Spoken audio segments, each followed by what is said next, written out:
Bom dia, boa tarde, boa noite, galera. Meu nome é Vitor Hugo e esse aqui é o canal do Guará. Sejam todos bem-vindos a mais um vídeo. E hoje para a gente fazer a análise tática da derrota para o Fluminense na noite de ontem contra o São Paulo no Morumbi. Essa é a terceira derrota para o Fluminense em 3 jogos como visitante no Brasileirão de 2024. Algo que vem sendo recorrente desde o Brasileirão de 2023. As péssimas atuações do Fluminense longe dos seus domínios. Sem mais enrolação, eu já vou pedindo para que você deixe o seu like aqui no vídeo. Eu te lembro, torcedor tricolor, que o like é para o canal do Guará, é para o Vitor Hugo e não para o time do Fluminense. E caso você não seja inscrito, considere apertar no botãozinho e se inscrever aqui no canal do Guará. Eu te lembro mais uma vez que a nossa meta é chegar aos 1000 inscritos até o final do ano. Então eu conto com a inscrição de cada um de vocês. Até porque nós batemos a meta do mês de maio e passamos dos 700 inscritos. Eu quero agradecer a cada um de vocês que me deu esse presente. Porque maio é o mês do meu aniversário, eu estipulei essa meta como um presente e vocês me presentearam já há 10 dias do meu aniversário e ainda faltando mais de 15 dias para o final do mês. Muito obrigado a cada um de vocês que se inscreveu aqui no canal do Guará e que chegaram pelo vídeo pré-jogo de ontem e também pelo intermédio do meu pai, que fez uma baita de uma divulgação. Muito obrigado ao Hugo, o meu pai, e a cada um de vocês que estão chegando aqui no canal do Guará. Então, passados os agradecimentos, já vamos rodando a vinheta do canal para, enfim, começar a falar da atuação do Fluminense na noite de ontem.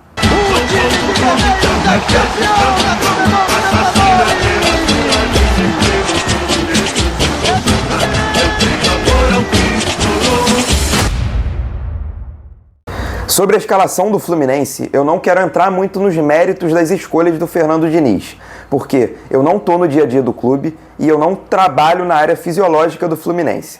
Eu tenho certeza que Marcelo, Felipe Melo e Germancano estiveram fora por problemas fisiológicos, porque estão perto de estourar e a gente sabe que o Fluminense está se lesionando muito no ano de 2024. Então, foi bom prevenir esses jogadores, apesar da derrota do Fluminense e apesar de, num primeiro momento, eu não concordar com esses 3 jogadores sendo poupados em um jogo tão importante. O São Paulo, no primeiro tempo, adotou a estratégia de pressionar e muito a saída de bola do Fluminense, com 4 jogadores subindo a pressão e atrapalhando o Fluminense na saída de bola nos passes rápidos, principalmente quando a bola chegava nos pés do Marquinhos. Sempre tinha um jogador para pressioná-lo, porque sabe da dificuldade do jogador na saída de bola e de fazer uma função como lateral que não é a dele. Fez mais um jogo ruim nessa função de lateral direito, assim como já havia feito contra o Colo-Colo. E eu não vou questionar apenas o Marquinhos nessa saída de bola, porque o Fábio também teve 2 falhas e o Diogo Barbosa colecionou falhas ao longo do jogo. Tanto o Fábio quanto o Diogo Barbosa tiveram falhas importantíssimas para que o São Paulo vencesse essa partida. E a gente vai falar sobre isso daqui a pouquinho. E por mais que o São Paulo tenha feito muita pressão na saída de bola do Fluminense no primeiro tempo, e por boa parte do segundo tempo, eu achei uma equipe de muito pouco repertório quando tinha a bola nos pés. Era um time que quase todas as bolas que tinha tentava rifar essa bola para dentro da área. O São Paulo teve 22 cruzamentos e por toda hora tentava essa bola pelo alto. Um dos pontos fortes do time do Zubeldia e um dos pontos fracos do time do Fernando Diniz. E apesar da pressão sofrida no primeiro tempo, quem acabou abrindo o placar foi o Fluminense. Em uma das poucas vezes em que a bola longa ofensiva do tricolor encaixou na noite de ontem, o Fluminense abriu o placar da partida.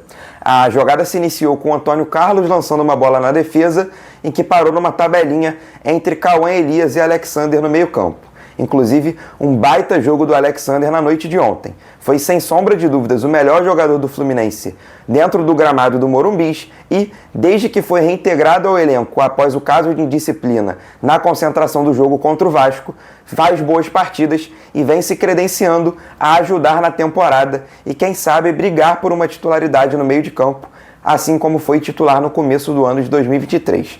Agora, voltando para o gol, o Cauã Elias espera o momento certo para passar para o Keno, que acaba mandando a bola para o fundo das redes com a ajuda de um desvio do zagueiro do São Paulo. 1-0 para o Fluminense em um momento em que era pressionado e vinha pior que o São Paulo na partida. E por falar em pressão na saída de bola, eu não posso aliviar nos erros do Fábio, que por mais que não seja um jogador que tenha uma característica de sair com a bola nos pés, ele está integrado no time do Fernando Diniz desde 2022 e sai com a bola nos pés desde então. Ontem, 2 erros bizonhos do Fábio no primeiro tempo. No primeiro deles, ele ainda conseguiu se recuperar, fazer uma grande defesa e evitar com que o São Paulo abrisse o placar. Mas no segundo lance não teve êxito. Na sua falha na saída de bola, o Fábio não conseguiu se recuperar e o Fluminense sofreu o gol de empate. E no final do primeiro tempo vem a grande confusão do jogo. O Manuel sentiu, o Luciano não quis respeitar o fair play e o Fernando Diniz deu um chilique na beira do gramado com o seu ex-jogador. O Fernando Diniz, que sempre teve boa relação com o Luciano, treinou o jogador no Fluminense em 2019 e também treinou o jogador lá no São Paulo, entre 20 e 21, no melhor momento da carreira do Luciano. Mas a briga se inflamou dentro de campo, os jogadores começaram a tentar separar, uns outros a se empurrar e, no final das contas, o Anderson Daronco decidiu dar um cartão amarelo ao Luciano e dar um cartão vermelho ao Fernando Diniz. 2 pesos e 2 medidas para o mesmo lance e o mesmo chilique. Tanto o jogador quanto o treinador se xingaram, tanto o jogador quanto o treinador invadiram o espaço um do outro, o Luciano chegou aí na área técnica, o Diniz invadiu o campo, mas somente o Fernando Diniz foi expulso. Eu não entendi muito o critério do Daronco para tomar essa decisão. Por mais que o comentarista da TV Globo, Eric Faria, tenha dito na transmissão que o CNM, o chefe de arbitragem, pediu para que os árbitros fossem mais rigorosos com os atuantes fora do campo, com os treinadores, com a comissão técnica, do que com os jogadores, quando for lances de reclamação. Mas, nesse caso, não foi uma reclamação direta com a arbitragem, e sim uma reclamação entre o jogador e o treinador. Por isso eu não entendi muito bem esse critério do Anderson Daronco. Mesmo com a falta de critério do Daronco, eu não vou deixar de criticar o Diniz, porque já é a sua 7ª expulsão como treinador do Fluminense. O Fernando Diniz é muito descontrolado dentro de campo, principalmente quando as coisas não estão a seu favor. E esse descontrole acaba passando para os jogadores, que se tornam cada vez mais agressivos e mais intempestivos nas suas reclamações com os árbitros e com os jogadores adversários. Mais uma bola fora do Fernando Diniz, mais uma expulsão e mais uma vez ele prejudica a equipe e vai desfalcar o time num clássico importantíssimo contra o Botafogo na próxima vez que o Fluminense entrar em campo pelo Campeonato Brasileiro. O Fluminense até que tem um bom começo de segundo tempo após as mexidas do Fernando Diniz. O Felipe Andrade vai a campo no lugar do Manuel e o John Kennedy entra para mudar a formação tática do time para um 4-4-2. O Fluminense começou a ter mais a posse de bola e pressionar um pouquinho mais o time do São Paulo, tanto na saída de bola quanto quando tinha a posse de bola. Mas após cerca de 20 e 25 minutos do segundo tempo, o Fluminense para de fazer essa pressão e volta a errar na saída de bola. O primeiro dos erros é um vacilo do Lima, que acaba sofrendo uma falta e o Luciano coloca a bola no fundo das redes. Um gol bem anulado do VAR, mas que mais uma vez desmonta o time do Fluminense. É um time que tem um emocional muito fraco, muito diferente daquele time do ano de 2023, que sofria um gol e jogava muito melhor quando estava atrás do placar.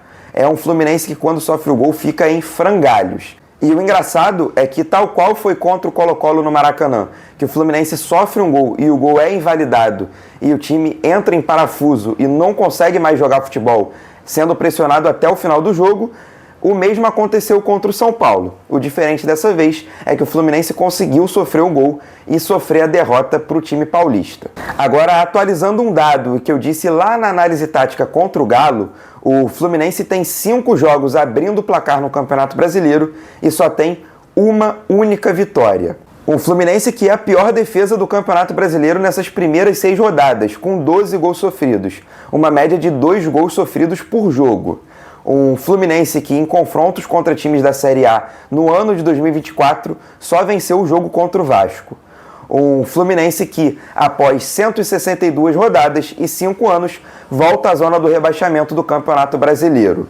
E, inclusive, naquela ocasião, lá em 2019, o treinador que nos colocou na zona do rebaixamento foi o mesmo que nos coloca na zona do rebaixamento no ano de 2024, o Fernando Diniz. E meus parabéns ao Fernando Diniz, porque nem o Roger Machado, com um trabalho fraquíssimo e um elenco bem pior do que o Diniz, conseguiu essa proeza. Chegou a ser o porteiro da zona por algumas rodadas, mas não chegou a colocar o Fluminense na zona do rebaixamento, como conseguiu no ano de 2024 o Fernando Diniz. E eu entendo que sim, ainda é só o começo do Campeonato Brasileiro e o Fluminense ainda tem muita margem de evolução e tempo para se recuperar no Brasileirão. Obviamente, se quiser pensar em disputa de pré-Libertadores ou disputa de Libertadores, a disputa do título agora fica completamente inviável para o Fluminense. Pelo menos é o que eu acredito. Mas a gente tem que abrir o olho, porque dois times que são franco favoritos a serem rebaixados e jogarem a Série B no ano que vem, que são Criciúma e Juventude, têm o mesmo número de pontos do Fluminense. Só que com 2 asteriscos. O Juventude tem 2 jogos a menos e o Criciúma tem 3 jogos a menos. Sim, 2 times que são fortes candidatos a serem rebaixados têm jogos a menos que o Fluminense e a mesma pontuação. Se olhar para a tabela, ver esse cenário e não se preocupar, além das atuações do time, eu não sei o que vai te preocupar nesse ano de 2024. E é com esse cenário devastador que eu encerro essa análise do jogo contra o São Paulo. Lembrando que o Fluminense agora vai ficar pelo menos 12 dias na zona do rebaixamento, até o dia 25 de maio, quando enfrenta o Botafogo lá no Tapetinho. Ou melhor, como o Fluminense do Fernando Diniz tem uma baita de uma dificuldade de vencer clássicos e desde que o Engenhão virou o gramado sintético só perdeu na casa do Botafogo, a gente acredita que até o início do próximo mês o Fluminense vai estar na zona do rebaixamento. Espero de verdade que eu seja surpreendido. Chegando ao final de mais um vídeo, eu vou pedindo para que, caso você não tenha deixado o seu like lá no início do vídeo, esse é o momento perfeito, deixe o seu like aqui embaixo. Se você não for inscrito aqui no canal do Guará, considere se inscrever. Te lembro mais uma vez que a nossa meta é chegar aos 1000 inscritos até o final do ano. Faltam menos de 300 inscritos para a gente chegar nessa meta, então conto com a inscrição de cada um de vocês.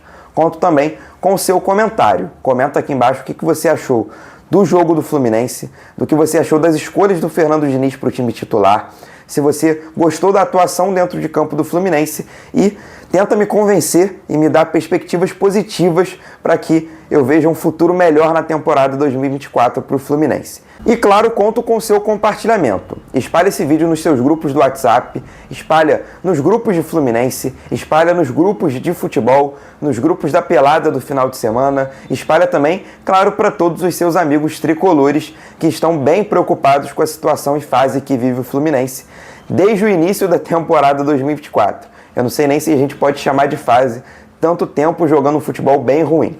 E já deixo o encontro marcado com você para a próxima quinta-feira, porque o Fluminense entra em campo pela Copa Libertadores da América contra o Cerro Porteño na sua casa, o Maracanã. Um abraço a todos e até a próxima.